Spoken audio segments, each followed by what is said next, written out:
Hey guys, I'm Ashish Alfred. I'm gonna teach you how to make your scallops as good as my scallops.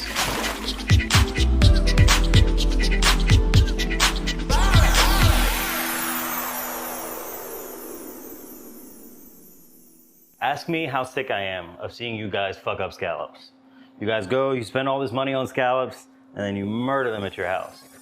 I am here, your friend Al is here to help you sear your scallops. And gentlemen, I'm sorry, but scallops are one situation in which size absolutely matters.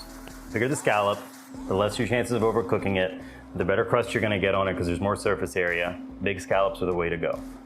Try to buy them dry, not frozen, because when you freeze them, they just don't sear as well. This little muscle that's on the side of the scallop, a lot of times I see people not take these off. A lot of times I go to restaurants and disappointingly they don't take this off. These are called the feet of the scallop. So this is the abductor muscle. This is what keeps the scallop in his or her shell. This is what keeps them attached to that shell before you break it out of there. It's important, you just find the little part that falls off and just rip it off with your hand. A lot of people throw these out in the restaurants. We will save these, we'll add them to a fumet or any kind of fish sauce that we're doing. They just add a little bit of texture, add a little bit of body to that sauce. All right guys, so I've got scallops. You need to grab some paper towels. It's really, really important that these scallops are nice and dry before you do anything to them. That's gonna help you get a really good sear on them and really nice color.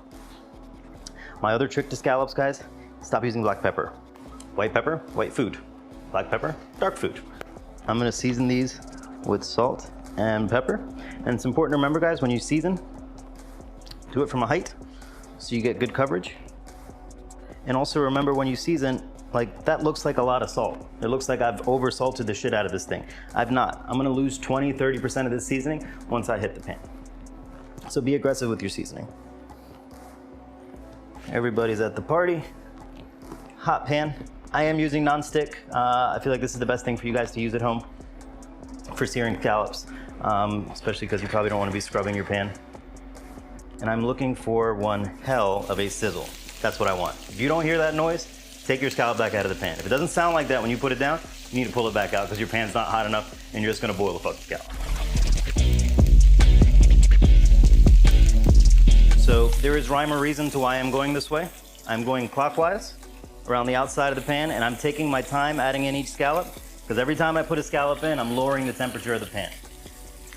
I'm going clockwise, so I know which one I put in first, so I know which one I need to then flip first.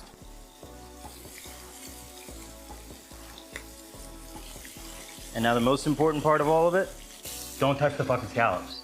Leave them alone. Scallops are gonna do what they're supposed to do, the pan's gonna do what it's supposed to do. All you gotta do is sit here and watch. If you got a date, go talk to your date. If you're cooking for your family, go do something with your kids, but just leave these things alone. They're gonna do exactly what they need to do all by themselves. The scallops, just like I promised you, are doing exactly what they're supposed to do. Guys, this is just a little offset spatula, or if you don't have one of these, you can use a spoon. I do, so I'm gonna use it. I'm gonna flip that over and turn the heat right down, almost to nothing. Now to this pan, I'm gonna add a couple knobs of butter. I'm gonna add a sprig of thyme.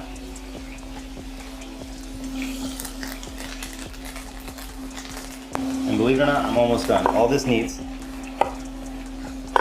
is a good hit of lemon juice. Leave the lemon in there. And this is gonna go into an oven at about 350 degrees for no more than 4 minutes. Real simple set while the scallops are in the oven. It's just some squash. We're taking it to the mandolin. Guys, again, this is one of those things that you just should have. It doesn't make sense not to. Not that expensive, and they make your life a lot easier. If I had to make those cuts by hand, I'd have no fingers left. 4 or 5 nice slices. Get those into a bowl. Get this out of the way. Another really important part about cooking, don't keep junk around. If you work nice and tidy, you'll produce something nice and tidy. If you work in a mess, you're gonna produce a fucking mess. For me, it applies to everything in my life. I can't be around clutter. It drives me nuts. If you really, really pay attention to getting back to zero every time is what we call it in the restaurant, a clean cutting board, have all your utensils where you wanna have them, you'll notice that your cooking will improve and you'll be less stressed out about doing it. So I'm gonna hit this with a little bit of lemon juice, a little glug of olive oil. The scallop should be coming up any second. Little pinch of salt, a few cracks of pepper. And I have this lovely pea puree that I made earlier. You guys have fun with your food, yeah? Plate it however you want. Just because you saw it in a magazine one way doesn't mean that you have to do it that way. You grab my scallops out of the oven. Look at that, beautiful, like little pieces of candy. They're nice and sweet, they're perfectly cooked.